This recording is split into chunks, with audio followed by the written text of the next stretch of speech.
Okay, so we're evaluating this mouse fit for, let's see what the mouse looks like here. So this is called an anchor, and it's a vertical mouse. It's about 6 inches long, and then go ahead and put your hand.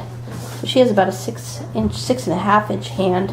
You can see the distance to the click is a little, her fingers are a little short on that, and then the thumb, let's see here, the thumb is a little shy on that, and the place of the web space. The mouse is sitting right in there. Go ahead and pull your hand back a little bit down. Yeah, so that's where it should be based on this design. Okay, and then let's go ahead. We're going to try this neutral mouse. A little different shape. Okay, so see, it fits a little bit better in the web space. Let's see, go ahead and stand it in properly. But mostly you can see the arch support, and then it reaches fingers, or actually the finger. It's a little bit large.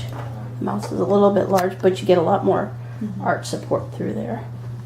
Let's just try this one more.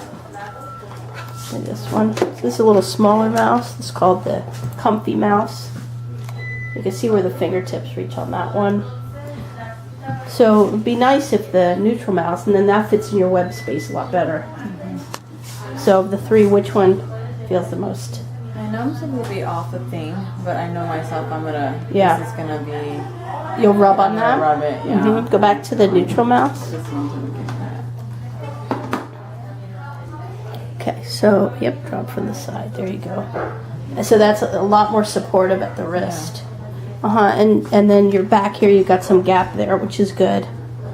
Okay, and you can click that, okay. So it's sensitive enough on that end. Okay, very good.